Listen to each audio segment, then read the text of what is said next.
Taste the championship now. The crowd can feel it. At home, you can feel it. The 100 Thieves are making their push, their championship push right here. What a cluster! It's actually going to connect on two. Slasher drops some. 5 seconds needed. Can 100 Thieves do it? Nobody there for Genji, and that's back to back. And there you have it. For you, what was your biggest takeaway from Anaheim? My biggest takeaway, practice makes perfect. 100 Thieves, they lost one search and destroy on the weekend. They were incredible in every mode. They look like a perfect team right now. What do you think about like Maven calling you guys like the perfect team like after you guys went back to back?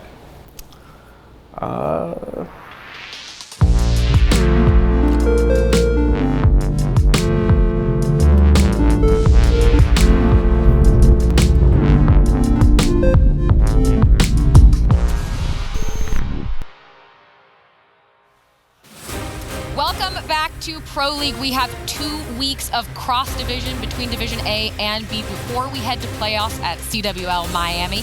Of course, I'm your host, Katie Bedford, joined by Nameless Study and Pac-Man here on the desk. I think first off, we got to give a big congratulations back-to-back 100 Thieves, our CWL Anaheim champions. Congratulations to them. And right off the bat, I want to know from all of you guys, did you think we would see a back-to-back? Backdoor down, backdoor down, 2 backdoor, 3 backdoor down, 3 backdoor down. So this week is really, really weird. I think a lot of the spots are cemented in terms of playoffs and who has to do the play-in bracket and things like that. So the league is really just being used for practice at this point, just to get an understanding of your strengths and weaknesses as a team, especially those who made roster changes. I think other than like 2 teams, there's really no one that can move up or down in the standings at this point. So it's just practice for the most part. Isn't that crazy?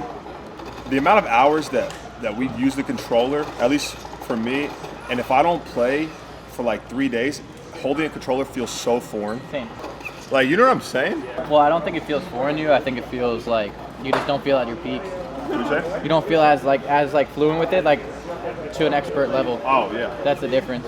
You're so used to being like the best in the world with it, where like you take a few days off, you can notice that you're not as like fluent with it. It's not like you turn into like a normal. I mean, in Call of Duty, I don't know about other esports obviously, but when you don't play the game or if you don't play together for a couple of days, things feel really, really foreign as soon as you start to do it again, even if you did just go back to back. So continuing to play at all times is definitely a necessity. And then if you don't, you lose.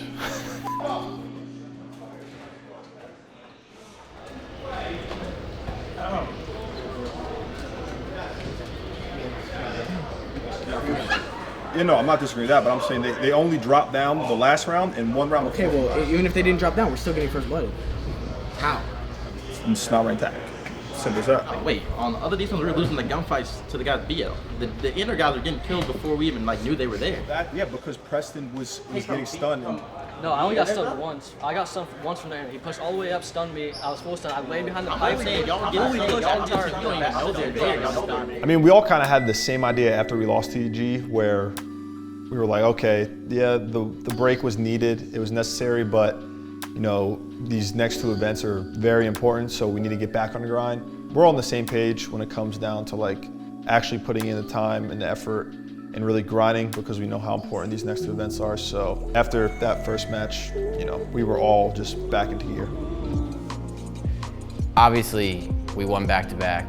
We've been having a good run, and we've been putting a lot of effort and work and time into trying to win tournaments and be the best team that we can be.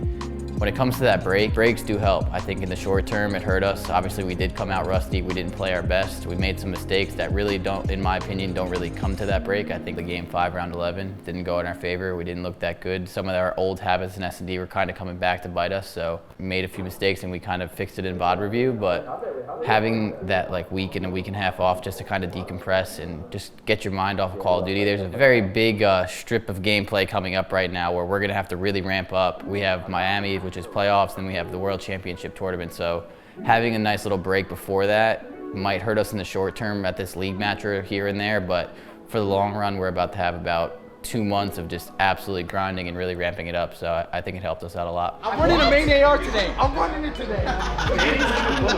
All right, if you're picking main AR, are you picking out of your team, Sam or Austin? Yeah, that's how you know it's wrong. He's agreeing with Nada. Wait, no, dead ass. So Sam Austin is nasty. I'm not saying he's a better player, but as a main AR, I would pick Ian. If you're picking main AR, are you picking Sam or Austin? It's 5v5. I got both on my team. When 100T finally woke up yesterday, they fried. They're gonna come in hot, angry, motivated, and unstoppable. That's very aggressive. So bad. Is that Mud Dog? Unstoppable. You said unstoppable, unbeatable. We're gonna see what Merck and Maven think about this series, because it's time for them to take over. Thank you so much. Yes, I am looking to see if 100 Thieves can rebound. They were brought back down to earth, and I think it's a good thing because, you know, you have Miami and champs. Yes, you won London, you won Anaheim, but if you ask these guys which two would they rather win, it'd be the next two. I think a loss is good for them. Like, you do a little bit of a reality check, just remind you that you're not God. So here we go, into the mix. Goes Priesta, able to take the first and stay up. 4 kills through for 100 Thieves, all 5 down for FaZe Clan, and that is the dream setup. Chase me, go on. Nice. Yo, 125 on streaks. 125 on streaks. Where you at? Top mid. I'm trying to put my streaks. I have war. I can maybe try to get some. Trophy in the middle. I'll be out of it. I'm looking close left. Nice. Might be a window. 4 kills from that. Straps with his war machine, and what do you know? 100 Thieves, they have Blackjack here ready, so he just has to spray one. Does get a direct hit onto a navel, but he has no help. Not gonna make it in. 100 Thieves, a dominant effort in the map 1. Kenny Enable able to find some kills. Priesta finds Celium, Enable with his second. It's all on to Zuma. 100 Thieves going right back to their bread and butter. Kenny's got to go big with his ICR. Priesta went a couple. It's a 3-0 in the control. It's a 3-0 in the series. 100 Thieves once again reaffirmed the fact that they're the top squad in the game. That series was some bull. I don't know what's wrong with my PlayStation. I swear to God. I had a blue Ethernet cable. Wait, no, I saw that Cronus, bro. What was that shit? Wait, I don't know, bro. Something was up, bro. You tucked me in bed. I tucked you in bed?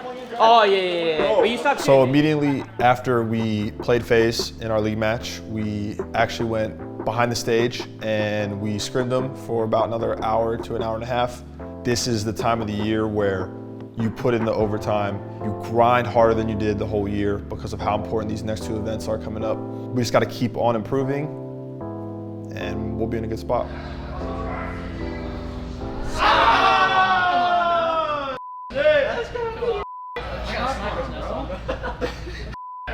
You hear these fools? What? Your team, bro. What are they saying? They're cracking me up, bro. Just listen to them. Oh, I mean, they're trolls, dude. They're trolls. You hear them, bro? What are they saying? They're just around, dude. They're not even trying. Oh, he's winning this. Oh, he's winning this. Oh. He's definitely winning. I guarantee you they're laughing right now. Nah, he picked up a song and said Saltane and challenge. He doesn't give a They're playing. Help the right. Like, hello? Alright. We'll watch it after. You guys are good.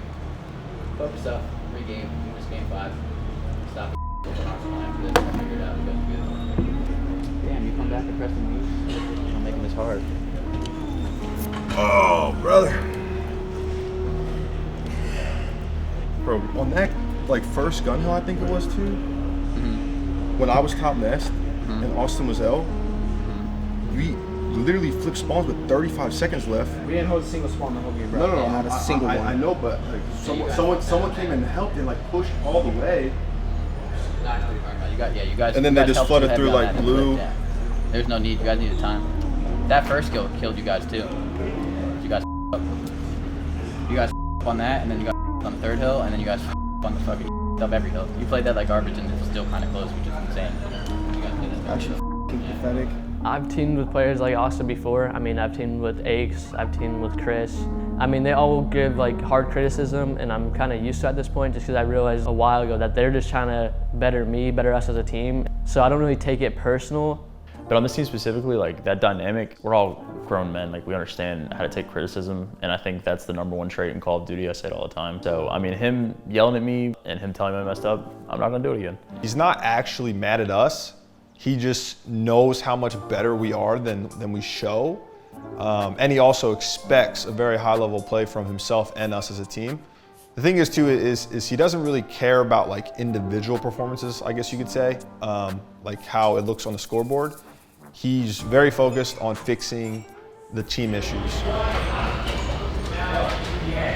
Ben, so before this match, you said we're always expecting a 3-0. So what are your feelings on this 3-2 instead?